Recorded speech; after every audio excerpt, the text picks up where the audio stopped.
Hello, everyone, and welcome to this new session of NTalks second edition. Today, we will talk about sustainable finance in the maritime sector and how new EU rules are changing the way projects are funded and assessed.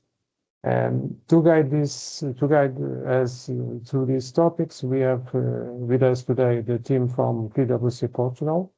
They have been supporting companies, organizations in understanding and applying the new EU sustainability rules. So, welcome, Nuno, Beatriz, Pedro, Angela, and Alexandre. This is a huge team. Thank you very much for joining us. Thank you, Luis. And thank you all for taking your time out just to being here today. So allow me to share some, let's say, housekeeping rules for this presentation. So we'll have 2 moments in which we'll have, let's say, a survey running to discuss some of the ideas we'll be presenting during the session.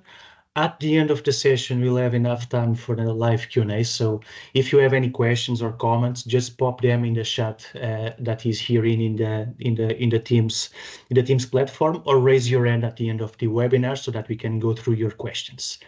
So going to the next slide. So my name is Nuno Cordeiro. So I'm a PwC partner. I have spent the last 15 years in advising financial institutions and probably the last 60 years advising financial institutions precisely to focus on the ESG and sustainable finance topics. It's a great pleasure for me to have here with me in this presentation at least 3 brilliant minds from my team. So they are Angela, Beatriz, and Alexandre, who are also fully engaged in our risk management practice. And they will have, well, the opportunity to share their expertise on the topic during the session. Moving to the agenda, so we'll be looking to the following topics today. First, a short introduction performed by me, just to ensure that we have the right perspective to discuss this sustainable finance, or if we want, the sustainability topics in overall.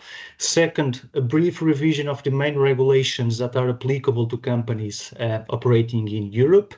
Third topic, we'll have a chance to understand what the taxonomy is, how relevant this instrument to guide business, to transform business models across all stages of activities, basically to comply with the objectives that are associated to the sustainability topics.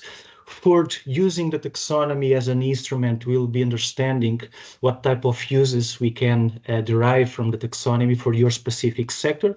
And finally, again, I will close this session with a short discussion on the impacts that all these topics, that all these regulations will have on your companies when you are trying to access to funding and to banking products in this regard. Again, feel free to share your questions using the chat. In the end of the session, we'll have enough time for the live Q&A, so feel free to also to raise your hand then and share your points and your questions. We are keen to discuss. Moving to the first topic, and we can move to the next slide with a funny cartoon, let's say. So, and using this cartoon allow me to share a personal view on this topic. So, my background is basically on economics and on finance. And when I first looked to the ESG and sustainability topics, I immediately found a major issue that clear, at least in my opinion, prevents this topic to be well understood by all. So, and that major issue is in fact language. I do believe that if everyone understands the actual impacts that are behind these ESG discussions, no one will have doubts on their importance and on the need to proceed with certain reforms, with certain transformations in terms of business models, because they are relevant for your business, they are relevant for the economy overall. But let me explain this point, and again, moving to the next slide.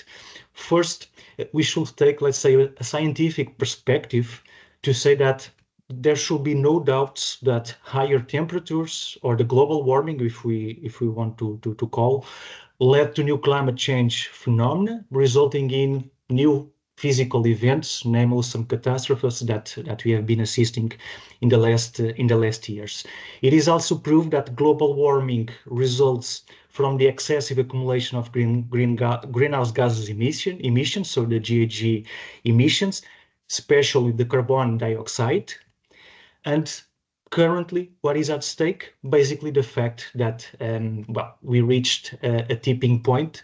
These dynamics can be considered so relevant, so volatile today that no one can predict what will happen next in terms of these events. And this leads us to the next topic, or to the next, let's say, to the next message that is related with the Paris Agreement. And for sure, most of you have already heard about the Paris Agreement. Basically, it is a political consensus over some climate, over some scientific facts that lead, let's say, to three fundamental conclusions that were endorsed by almost all countries internationally. What were those conclusions? First one, so we really need to limit the global warming, ideally accepting the scientific guidance on this regard. So it should be no more than 1.5 degrees as compared to the average temperature that we had 1 century ago. Then basically by taking this objective, the politicians agreed to take the steps in their own countries to comply with these limits. Second conclusion, accepting that some of these impacts are already unavoidable. And when I refer to impacts, I'm basically referring to the physical events related with climate change. So we should support those countries that are most exposed to those climate change events. Third conclusion from the Paris Agreement, basically to say that investment and financial flows should be targeted to promote the first two conclusions. So basically to, let's say, adjust the economy to reach the 1.5 degrees goal and to support those countries that are most exposed to the physical risks.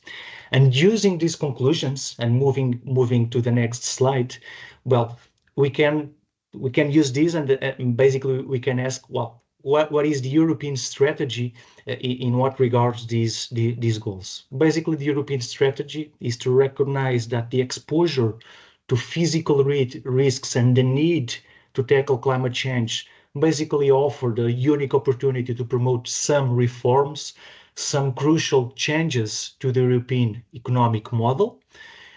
The overall, let's say, proposals, the overall set of reforms that are to be applied in this regard were called the Fit for 55 package, in the sense that the European Commission basically committed itself to reduce the continent carbon emissions at least by 55% until 2030, as compared to 2005 performance. So if I'm not wrong, and this leads us basically to the next conclusion.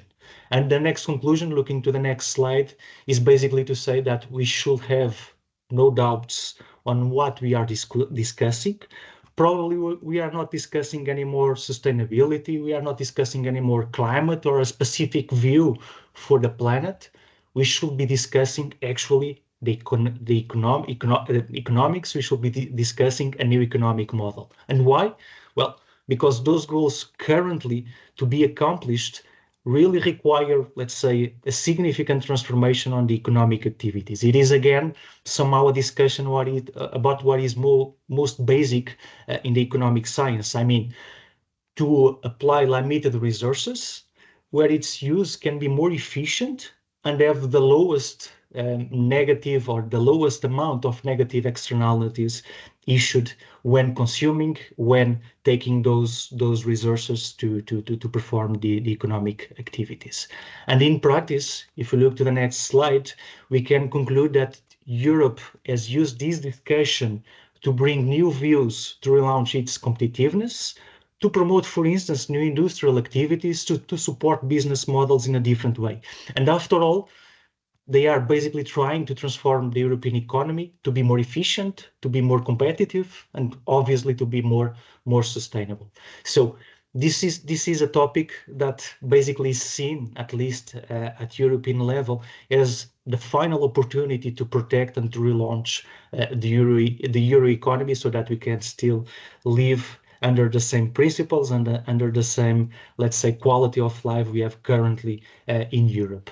And moving to the next slide, we can say, well, if you are confused with these arguments and, well, if you didn't understand what I'm trying to explain, allow me to use a practical example to better describe these arguments. We can see here basically that one of the major barriers that the European economy has today is its external energy dependency, namely from fossil fuels. And we know that if Europe wants to be sovereign in energy terms or from an energy standing point, it really needs to produce its own energy. And we know that in Europe, there are no other sources of energy other than renewables. So reducing the carbon emissions that results from burning fossil fuels is precisely at the same time not only working for the climate, but also working for the energy transition that is being promoted. And let me add one additional factor in this discussion. Basically, if we look to the current economic projections, we know that energy consumption shall increase, at least in absolute terms, for the future. We all know that, well, the future will be more digital, will be more based on automation, etc., etc. So this means that potentially all the energy that we are able to produce from renewable sources won't be enough for the requirements or for the uses that the economy is requiring. So we have no other option rather than working on efficiency. That's the message that basically underlies this chart. By 2030, to produce the same amount as of today, probably we need to consume less, between 20 to 30% of energy under all scenarios. And that's exactly what we can see in this chart that is projecting basically the industrial production having as a starting point 2020 and projecting until, well, 2050, but looking to the 2030, we can see that as per the same amount of production, let's say as per the same 1 million euros of production, we shall be using under all these scenarios at least minus 20% of energy units to have that same production. And obviously, this opens the door to discuss business models, to discuss how the business models should be transformed and how the viability for these business models can be promoted or protected under this new reality. And that's precisely the role of the regulation. And basically, the regulation is trying to ask companies to transform. It's also trying to guide companies along this transformation they need to perform until 2030. But well, to explain this, we have Alexandre. Alexandre, please, the floor is yours. Thank you. Building on the foundation laid out by Nuno, the European Commission has put forward two approaches to foster the transition process. On the one hand, we have, let's say, a sword that is trying to punish bad behaviors through taxes and other targets and thresholds and economic instruments. And on the other hand, we have a shield that is trying to foster the transition through reporting mechanisms that can promote transparency, that can promote benchmarking, as well as subsidies and funds that can allocate money towards practices that are aligned with the transition process. And to go do a small overview over these directives, we have on the next slide the directive for the EU emissions trading system, which basically establishes a cap and trade scheme to reduce greenhouse gas emissions. It allocates a price to the greenhouse gas emissions of specific activities, including the maritime transport sector, as well as the air transport. It can be applied across the EU countries, but there are already other countries outside of the EU implementing their own carbon markets. And then the money derived from these taxes is recycled into subsidies that aim to foster innovation, modernization towards the green transition. This innovation is, let's say, regulated by certain principles, by certain criteria, which are the do no significant harm criteria, which we'll be explaining later on. In the next slide, we have another tax that will be implemented, that is currently under review, the Energy Taxation Directive, which basically aims to increase the price of energy products with specific tax codes. And these energy products, basically, the higher the tax, the lower the efficiency of the product. So if we go to use certain conventional fossil fuels, they will be more expensive. Whereas if we use sustainable fuels to feed or support these energy needs, they will be cheaper at the end of the day. On the next slide, we have another mechanism to tax products that have, let's say, higher greenhouse gas emissions. It's the EU Carbon Border Adjustment Mechanism, which aims to foster a cleaner industrial production by accounting for the embedded emissions that were emitted during the production processes of these products. And basically, since the EU has certain regulations to punish these greenhouse gas emissions, companies were then moving those production processes outside of the EU. This mechanism aims to, let's say, put a price tag on the products that were then imported back to the EU and that had certain characteristics, such as being iron, steel, cement, fertilizers, among others. With the Omnibus package, this will change slightly by introducing a threshold of 50 tons of imported goods per importer per year. And then if we go into the next slide, we see the Corporate Sustainability Reporting Directive. It's a reporting framework that aims to promote transparency and benchmarking across certain countries and across certain companies to help them disclose their performance regarding their greenhouse gas emissions, circular economy, social responsibility, and governance. It also introduced the double materiality assessment perspective, which basically explains and aims to describe not only how the company impacts the world, but also how the world will impact the company. And lastly, we have the EU Taxonomy Directive, which further aims to establish a framework to facilitate sustainable investment by clearly defining what are sustainable investments. It indicates the criteria to define these activities as sustainable and thus encouraging financing and other public funds to allocate money towards these end goals. And to explain this taxonomy a little bit more in depth, I'll pass the word on to Angela, who will be doing the deep dive into this directive. Thank you, Alexandre. So what I suggest we do now is to slightly deep dive on this specific piece, the EU taxonomy. And the EU taxonomy is exactly what its name announces. Is a taxonomy, is a classification system, which is the common language and common standard in Europe to define what is an economic and sustainably environmentally sustainable economic activity, because it is focused on the environment side. So its core principles are it is for an activity to be sustainable, environmentally sustainable. It has to align with criteria defined. They are very much focused on very specific criteria, and they require transparency and disclosure on on how aligned the economic activities are with these criteria that are defined by this taxonomy. It aims mostly at promoting transparency for investors, protecting against greenwashing by stating what is environmentally sustainable, and as it is a shorter version, I will sometimes call it green. So protect against stating as a green what it isn't.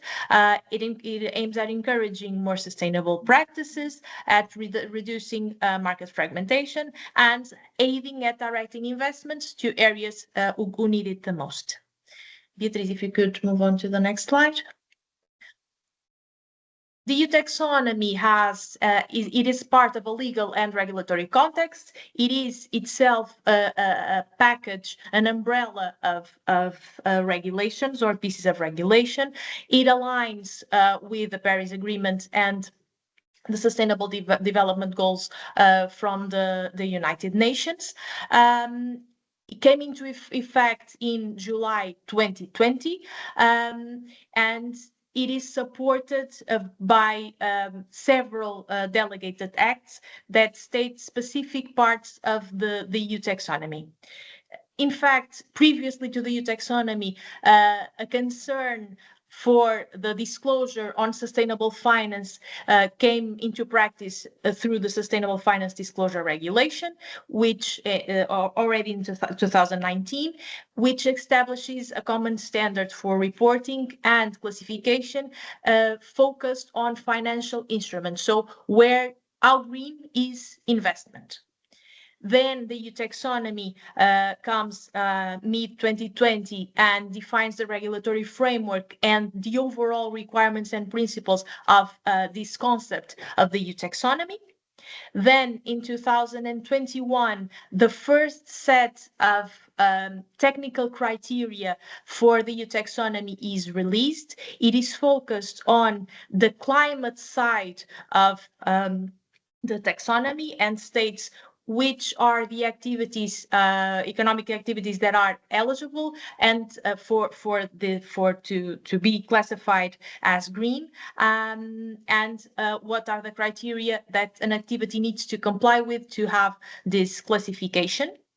Then comes the Disclosures Delegated Act, which states how shall both financial and non-financial institutions come to the market and state how aligned they are with the EU taxonomy, defining specific KPIs and specific a calendar and a certain way to disclose this information. Then, in the context of the energy crisis, a complementary delegated act was introduced, which temporarily includes activities of energy generation from nuclear and fossil fuel, fossil gas. They are formally recognized through this complementary delegated act as instrumental for the transition, and therefore in specific conditions they can be considered and classified as green temporarily while this is necessary for the transition. And finally, in 2023, the Environmental Delegated Act comes out, and as in the Climate Delegated Act, it states what are the activities that are eligible and what are the criteria that have to be fulfilled for compliance with the non-climate and more environmental objectives of the EU taxonomy. In the next slide, we represent what are the steps to classify, to state that an activities are environmentally sustainable. So the scope for this classification is the overall economic activity in the European Union. Obligations in terms of, for companies, to assess their compliance with the EU taxonomy. In terms, any company can use this framework, but the ones that are obliged to comply and to report considering this framework are the same entities that are, due to their size and their type, obliged to have overall non-financial disclosure. So it is a subset of the biggest companies. From these companies, the activities that are described in the EU Taxonomy Delegated Acts are considered eligible activities, and in practice there is a list of NACI codes, the European classification system for economic activities, that are expected, they are defined as eligible. And this eligibility is by each of the objectives of the EU taxonomy. So one economic activity might be eligible for one of the objectives, and we will go through the objectives on the right of the slide. It can be eligible for one of the objectives and not for another one. And then the third layer is when we get to the aligned activities, also known as the environmentally sustainable or green activities. And these are a subset of the eligible activities, and it is a subset that makes a substantial contribution to at least one of the EU taxonomy objectives, therefore complying with the technical criteria that are defined for this alignment. At the same time, they do no significant harm to any of the other environmental objectives of the EU taxonomy, and for that they also have to comply with technical screening criteria specific for this no significant harm layer. And finally, they have to comply with minimum social safeguards, very much related to human rights, labor rights, corruption, anti-bribery, and so on, in order to ensure that what it is stated as green, it doesn't have the downside of being socially inadequate. So what are the 6 objectives of the EU taxonomy? The first one, or the first 2, are the ones that I stated before as the climate ones, which are defined in terms of eligibility and criteria in the Climate Delegated Act. And the objectives 3 to 4 are the environmental objectives, therefore described in the Environmental Delegated Act. So climate change mitigation is the first objective. It includes activities that stabilize the level of GHG emissions by preventing their production, investing in reduction, or in mechanisms for removing the GHG emissions. The activity must be consistent with the objectives of limiting temperature increase as per the Paris Agreement. Climate change adaptation comes for the climate change, the climate alterations that couldn't be prevented. So it has in its scope the activities that reduce or prevent damages and risks that result from the climate change that happens. The third objective, sustainable use and protection of water and marine resources, it ensures that the standards for protection of water resources are met and complying with the various European standards on the topic. Transition to a circular economy. So the fourth objective, it's very much focused on durability of products, the ability to be repaired, reused, repurposed, through design techniques, material choices, with the ability of a product to be reutilized, deconstructed, dismantled, to be used in the same sector or other sectors, and has a special place for product as a service business models, which is a strong suggestion that is made throughout for various activities. The fifth EU taxonomy objective is the one on pollution prevention and control. It is focused on protecting the environment against pollution. It encompasses topics like air quality, and finally, protection and restoration of biodiversity and ecosystems. The activities that are compliant with these objectives are the ones that protect, conserve, and restore biodiversity, ecosystems, and the respective services they provide. Beatriz, if you could. Thank you. So, if we are an economic activity aiming at assessing assessing against the EU taxonomy, it's enough to follow these 4 steps. First, assess eligibility, confirm that the activity is eligible. So it is defined in the EU taxonomy regulation, and it is the probably the simplest step. Then step 2, for activities that are eligible, the next step is to verify the compliance with the criteria for substantial contribution. So to which environmental objectives of the 6 does the activity contribute to, and does the activity which is eligible comply with all the applicable technical criteria. Once this step is fulfilled, then is the verification of the compliance with the criteria for do no significant harm. So does this activity comply with all the applicable technical criteria for the remainder EU taxonomy objectives to be so certified, let's say, as do no significant harm to any of the objectives. And at last, successfully fulfilling steps 1, 2, and 3, then it is the verification of the overall activity being compliant with the minimum social safeguards, with identification of impacts and risks that regard these social topics, and if in any case of identification, what are the measures to manage and mitigate the identified risks. One more, thank you.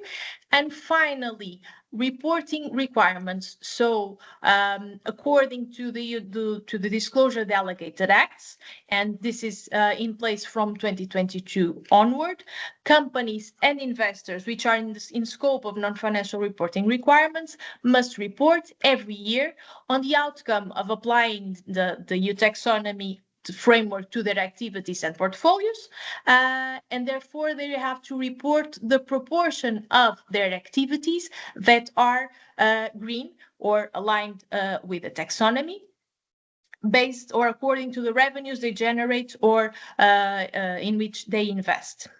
There are 2 different sets of requirements for disclosure that vary according to the entity reporting being non-financial or financial. When this assessment is being performed for non-financial corporations, there are 3 main KPIs that have to be reported.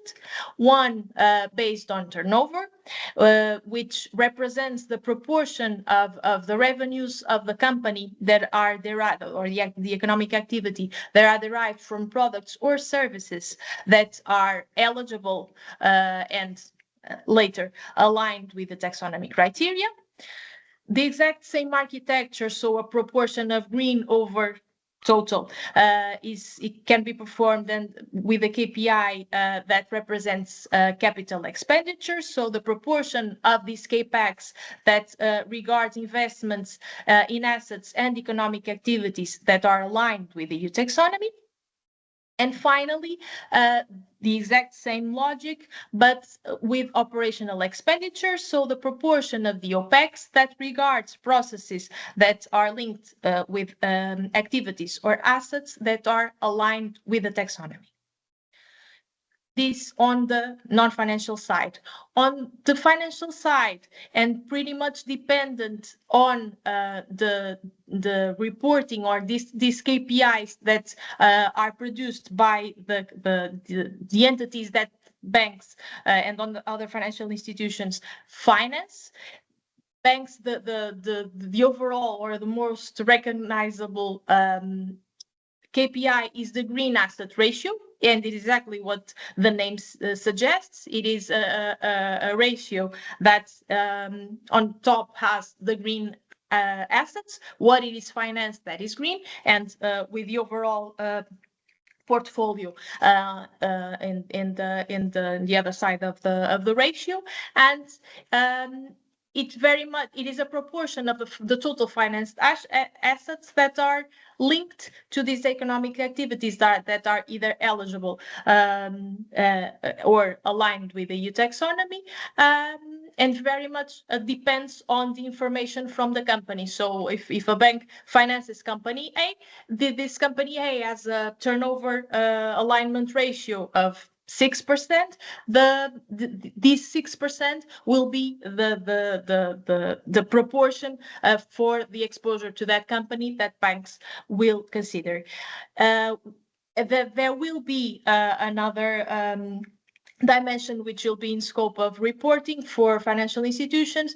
That goes with fees and commissions income that comes from products and services that go beyond the exposure itself to these same activities. It is a way for banks to demonstrate that they are financing what it is stated to be green, and this allows for this comparison among portfolios and among banks. And in terms of deep diving in the EU taxonomy as a general concept, this is it. So the floor is now for Beatriz. To wrap up what Angela just presented, we organized here some 3 quick questions that we would like to discuss with you, and we kindly ask for, if possible, you scan this QR code that is on this slide. If not possible, because you're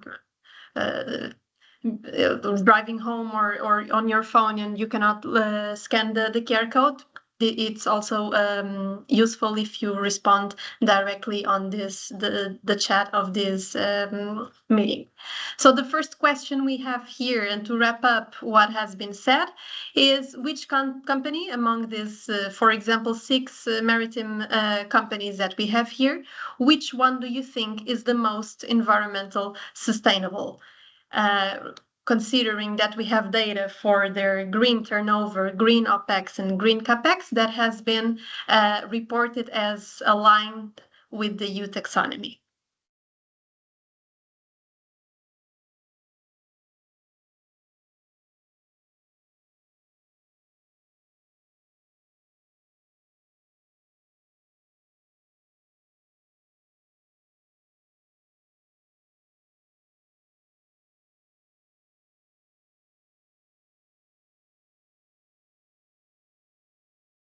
I will give you a couple of more seconds to join in.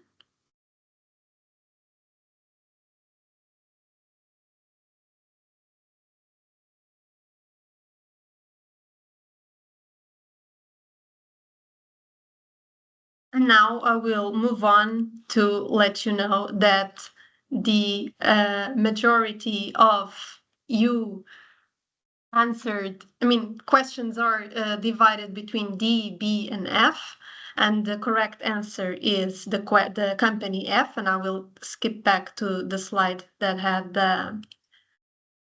the data, and this is basically, if I can, okay, well,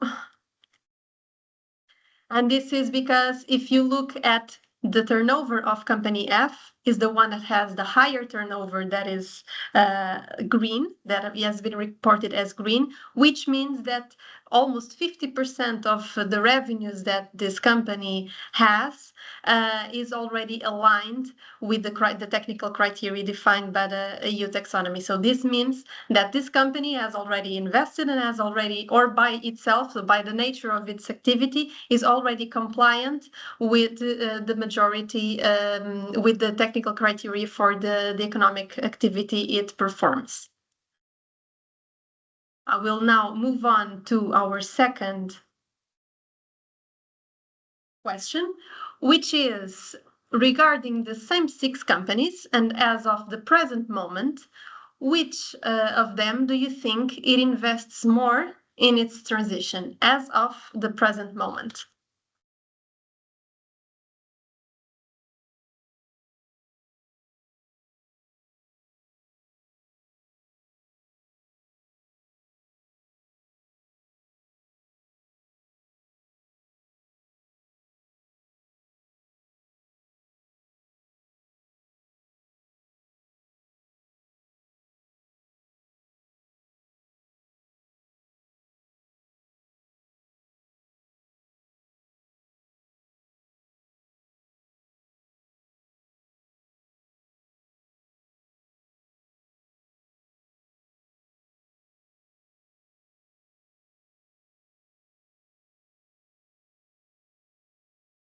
I see that some people already joined this question, so I will move on to the question itself and its response.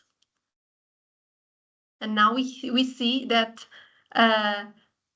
the correct answer is company B, and I will explain to you why. Because if we look to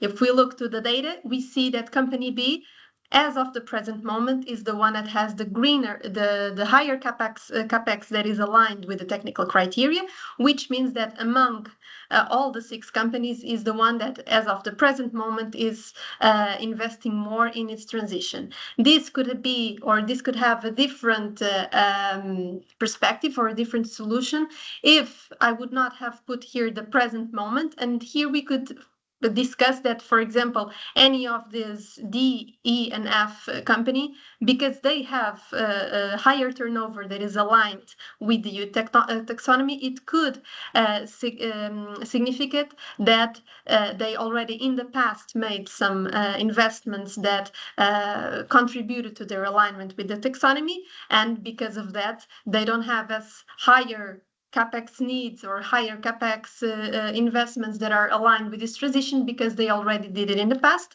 and we can see that already in the turnover that is generated by this company. Last but not least, I will skip to the third and final question, which is, which of these 4 different projects you think is aligned with the taxonomy? So considering the explanations that Angela gave you, so regarding assessing its eligibility, and then if it's an eligible activity, what is the substantial contribution that it has to at least one of the environmental objectives, and if it complies with this technical criteria, which it comprises that the do not significant harm criteria are also met, and also that the minimum safeguards are met.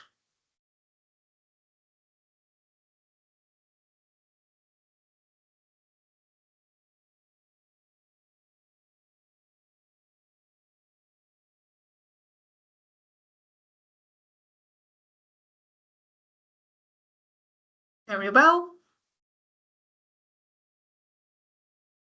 That was a great job. Indeed, it is the project C, because it is the only project that complies with all the stages that are necessary to comply or to attest the greenness of this activity related to the project then in question. So well done. This is exactly the correct answer. Yeah, Beatrice, just to highlight some of the topics that we saw so far. So probably you have already understood that, well, the taxonomy, as Angela explained, it is a tool, well, it is a classification system that allows companies basically to assess the activities they are performing against certain criteria. That criteria, for now, it is linked to climate and environmental objectives. And if the company comply with that criteria, they can call to its activities as being sustainable or as being green. Then there is a reporting utility, let's say, assigned to the taxonomy, in the sense that the company can somehow wrap up that assessment and disclose to the market, disclose to its partners, disclose, for instance, to the financial system, key ratios that are related to its business model, but are key ratios that summarize the assessment done. Basically, one of those ratios is the turnover, basically measuring what is the total amount of the business activities that are aligned with this criteria that is under this classification system, that is under the taxonomy. Then OPEX, so the operating expenditures that come from activities, that come from equipments, that come from assets that are aligned with the taxonomy. And then the CAPEX figure, let's say, basically to measure how much the company is investing in its alignment, let's say, with the taxonomy. What we didn't explain so far is, in fact, these technical criteria that supports the assessment by the companies. That's precisely what Alexandre will now explain, and that's precisely by taking or by looking to those criteria how you will understand that there is an economic meaning, that there is, let's say, a business transformation goal actually related to this tool, actually related to the taxonomy principles. Thank you. So the question we now have is, how can we apply this criteria and this framework to the maritime sector? To do so, we can see in the next slide that there are already some tools developed by the European Commission. This includes the European Taxonomy Compass, which specifically indicates in a very user-friendly way what are, let's say, the different criteria per assessment category for the activity that we want to assess. So for instance, we can type in the search bar for water or transportation or sea, and we see already the activities that are being called as eligible towards this keyword. We can then select one of those plus signals and see the specific technical screening criteria to call this activity as sustainable. We can see it for contribution, so some substantial contribution, do no significant harm, as well as the minimum social safeguards. And if you go into the next slide, we can already see what are a little bit of a, let's say, heads up work, some of the core eligible activities for the water transport and port activities sector. We can see that this includes, to some degree, inland water passenger transportation, as well as freight water transportation, and sea and coastal water transportation for passengers and freight, as well as some retrofitting that can happen. It covers the NAS codes of H50 and H52, and all of these eligible activities are only eligible for the climate objectives of climate change mitigation and climate change adaptation. So it's for these two objectives that will then have substantial contribution criteria. And if we go into the next slide, we'll see that there are no eligible activities for the remaining environmental objectives, and we can start focusing on the actual technical screening criteria for the substantial contribution category. And we see that if we want to look at alignment with the climate change mitigation for this category alone, in the case of these eligible activities, we have to make sure that we target, let's say, the reduction of the greenhouse gas emissions of the vessels, either by lowering it below certain thresholds or by putting them at zero. The vessels can also not be dedicated to transport fossil fuels, and we also need to some degree increase the energy efficiency of these of the existing ships to above a certain threshold. There are also some technological requirements, such as the ability to plug in at berth. Concerning the climate change adaptation climate objective, there are basically two sides of this coin. The first side is to conduct a climate physical risk assessment. This basically considers or aims to explain what are the physical climate hazards that are material or that can impact the activity of the business. So it can be coastal floods, it can be hurricanes and typhoons, heat waves, the list goes on. The other side of the coin is to implement physical and non-physical solutions, adaptation solutions that can be either nature-based, blue-based, or others. In particular, the nature-based should be favored. And this can include, actually, funnily enough, things such as choosing the, let's say, correct vegetation. It can also be putting certain towers in the seabed that produce clams, and those structures are capable of reducing the height of the wave as well as disturbing the strength of the wave. And by doing so, we can guarantee this compliance, or we can meet some of these criteria for the substantial contribution. Now let's go into the second category that Angela explained before, the do no significant harm. Here we chose in particular the climate change mitigation. However, we could also look into the climate change adaptation and see a different set or similar sets of the no significant harm criteria. In the case of the climate change mitigation criteria for the substantial contribution towards this climate objective, we see that there are four categories for the do no significant harm assessment. And this basically includes things such as guaranteeing that we are not degrading the environmental status of the marine waters or of the inland waters. It also wants to make sure that the waste is being properly managed and recycled, that there are some measures to prevent the generation of waste, and that we are not polluting too much, and that these are within the limits established by the EU regulation. If we go into another eligible activities, such as the inland freight water transport, the criteria does not change too much. Here, the only thing that changed was that we no longer need the criterion to prevent generation of waste, and that already guarantees the alignment with the do no significant or technical criteria. If we then go into the next slide, we see just one more change, which is we have to make sure the activity does not lead to the manufacturer placing on the market or use of a certain list of specific substances that can pollute significantly the environment. And lastly, we see the final set of eligible activities of this sector regarding the sea and coastal transportation. And now we have actually a different set of more significant or a set of criteria with more significant differences. In this case, we can clearly see the biodiversity objective being considered in full display, where the introduction of non-indigenous species have to be completely kept out of the system, completely forbidden to happen.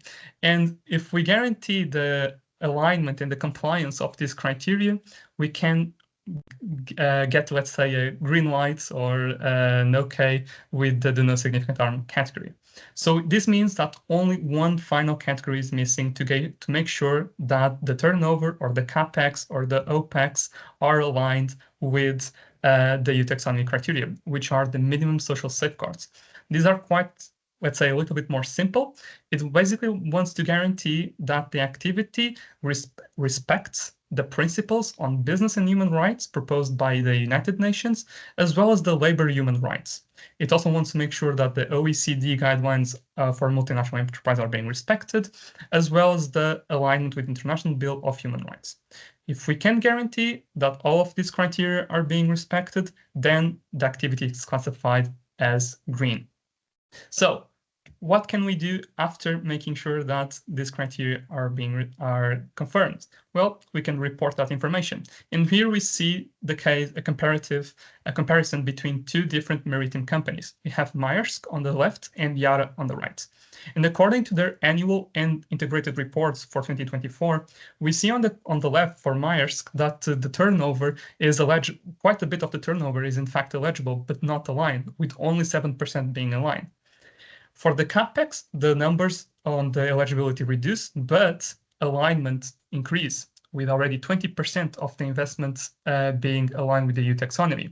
And for the operational costs, that eligibility now increases and the alignment decreases a little bit. When we go look at Yara, the story is a little bit different.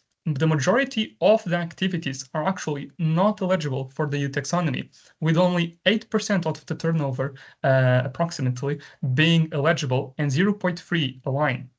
If we go into the capex, the numbers are a little bit more favorable, and in the opex, even a little bit more favorable. However, now we want to ask a few questions, and because we understand the taxonomy, but we want to make sure that we already also understand how the taxonomy behaves in the maritime sector. So we ask if we could join the Slido, and while you're joining, I'll just do a quick brief of the questions that are here. The first one is regarding from 1, which is very difficult, to 5, very easy. How do you perceive to be the, let's say, implementability of this criteria, and what already is the data management process, data collection process, data assessment process? How hard do you think will be to implement this criteria, basically? The second question is, what structural business model implications will this criteria have? Will it change how the portuary and the maritime sector behave? Will it change how they, let's say, make business, how they make money, or will it be just a business as usual? And lastly, what do you think will be the main challenges to adopt this EU taxonomy? Will it be technical resources, financial resources, technological resources? What will be the main barriers to adopt this EU taxonomy? And since I'm already seeing a couple of people joining the Slido, I'll perhaps override the sharing and share my own screen. So for the first question, I'll start perhaps by showing the results. And here, the majority of people, which are two, argue that it will be either very difficult or difficult. This is aligned with perhaps every transition process of every company, including financial institutions, because the first step is always the hardest one. So everyone is on the same boat. And if we go perhaps into the second question concerning the structural business model implications, what do you think will be the main ones? Will there be a change in how business is conducted? Perhaps a product as a service of the portuary and maritime sector? Perhaps a new way to operate the ships and the transportation, or how products are being transported? Which will be the major implications, or what will be the major implications?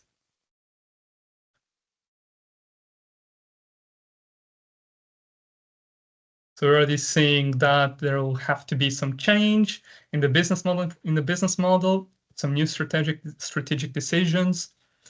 And if we go into the last question, so what will be the main challenges? Will it have to be perhaps some technological requirements, perhaps some financial resources, understanding the legal requirements,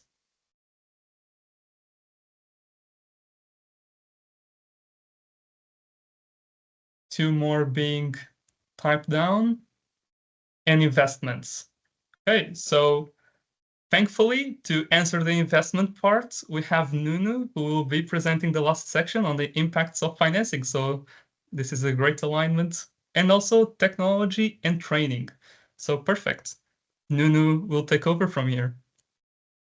Yeah, thank you, Alexandre. And just to close our session, so some remarks on the, let's say, on the impacts on financing. And well, we have a couple of slides here, but I think that I can explain the main messages without going exactly every point that is presented in the slide. So as we could see, basically this classification system somehow guides the companies towards, let's say, an ideal business model comprising certain technologies, comprising certain performance levels for certain activities that are specified here within the taxonomy criteria.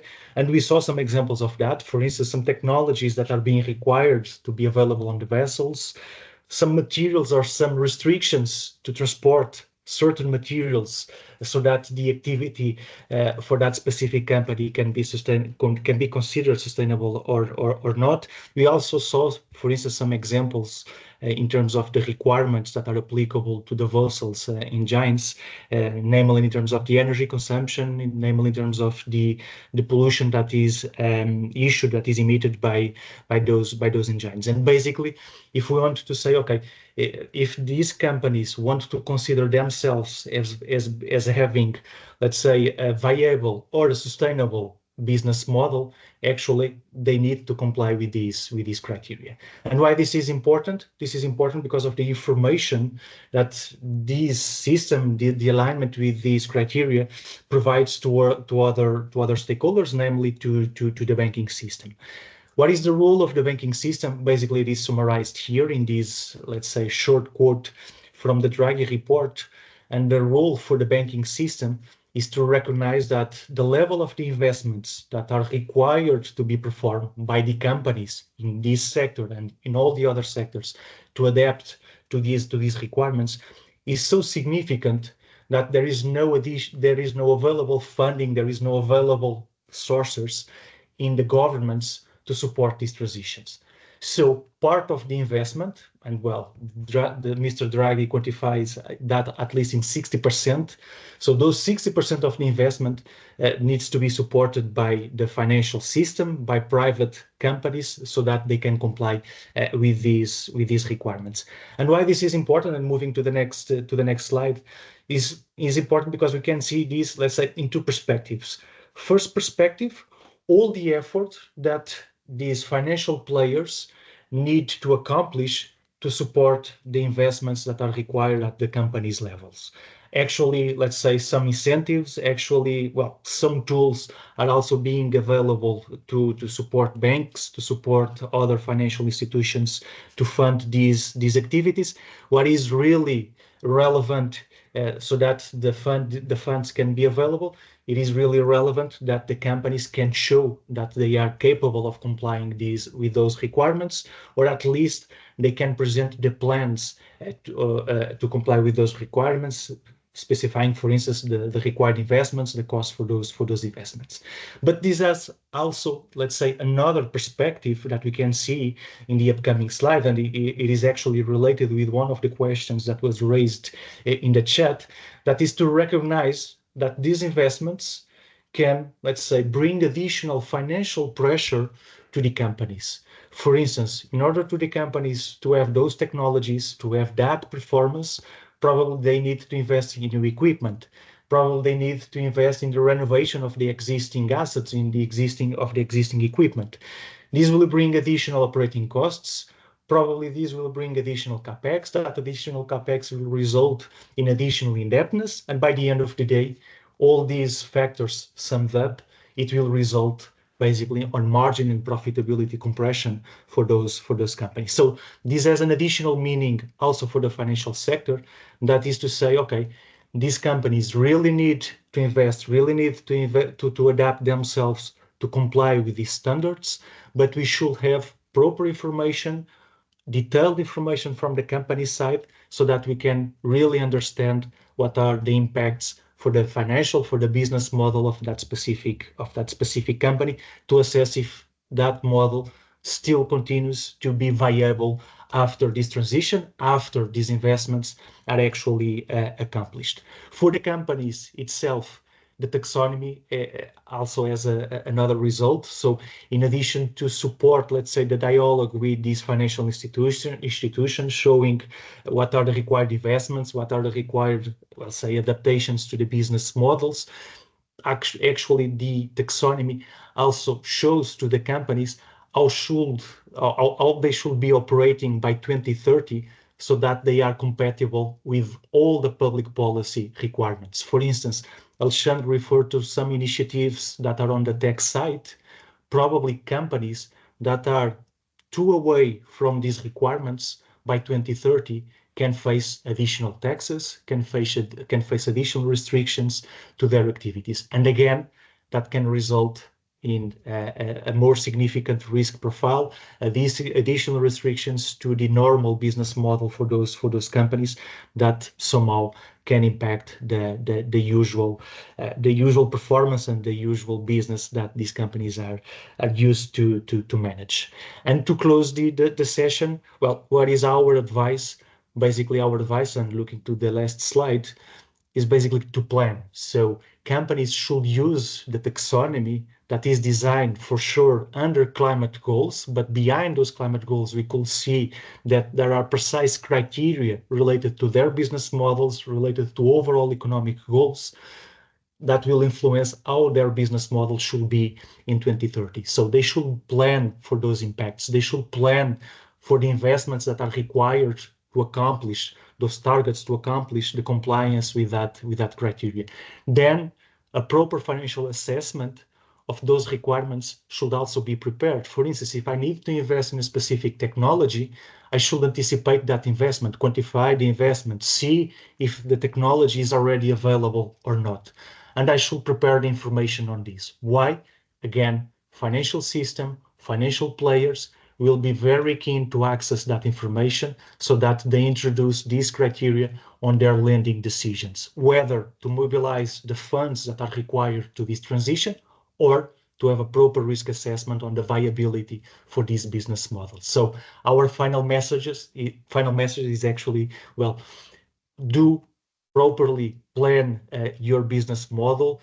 Please do assess what can be the impacts of this type of requirements on your activities. Prepare financial assessments, prepare your operational planning to comply with that criteria, and be able to disclose those impacts, so that you can preserve, so that you can, let's say, keep your management grid within your company. And well, on our side, these were the key messages we want to highlight. Now we'll open the floor to additional questions you want to raise. So feel free to share your comments and your views or additional questions on any of these contents.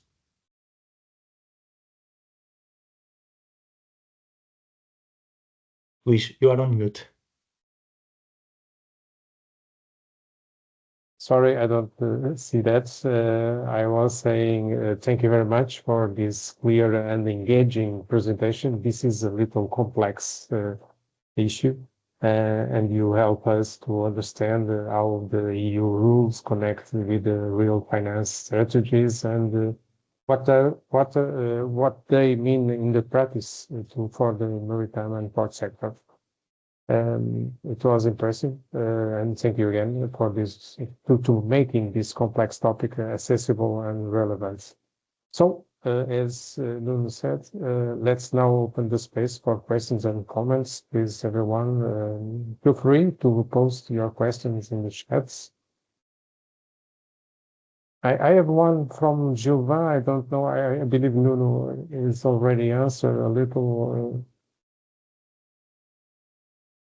Yeah, and the question is basically related to, let's say, to the viability of changing this economic model to let's say, to a more sustainable one that eliminates, as Gilvan is saying, the dependence on fossil fuels and oil-derived products, while still ensuring other important, let's say, pillars for the society and for the economy, like growth, like energy security and social inclusion.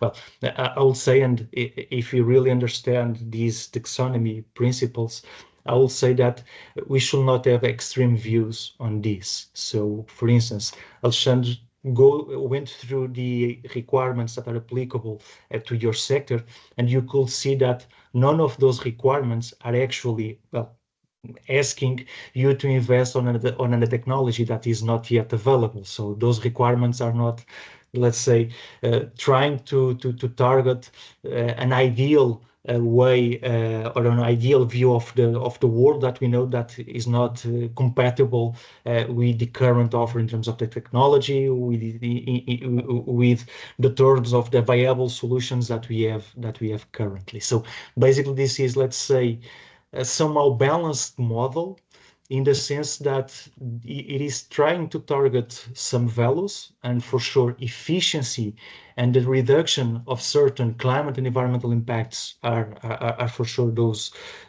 values, are for sure those pillars, while preserving what should be, in a sense, let's say, the viability for these economic activities.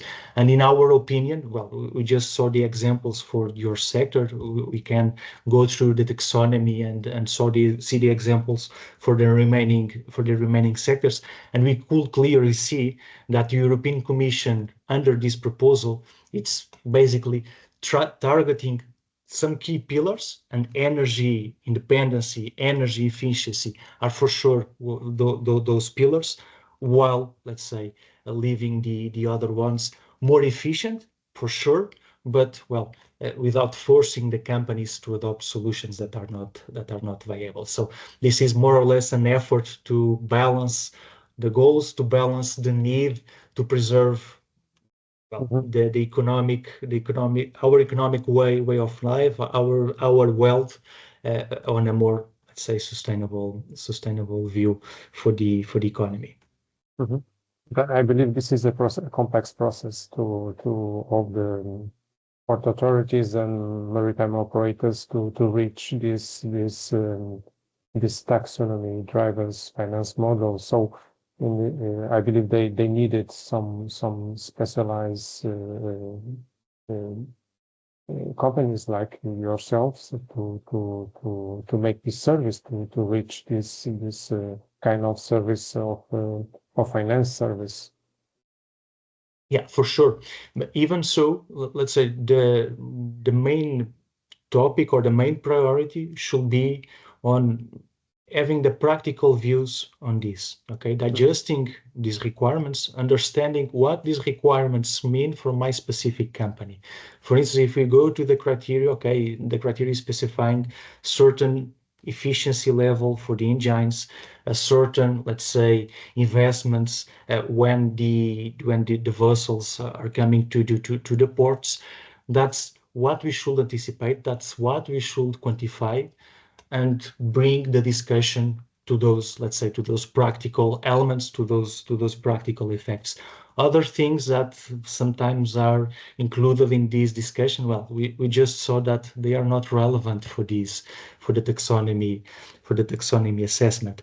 And when you are discussing, when you are planning your business plan, when you are planning your funding lines with the bank, well, all the discussion should be focused on those investments and not on other pieces of information, well, on other, let's say, general topics that are not, well, can be related with sustainability for sure, but are not being pressured, that are not being highlighted by the design that the taxonomy is now introducing. Sylvain posed another question, I believe.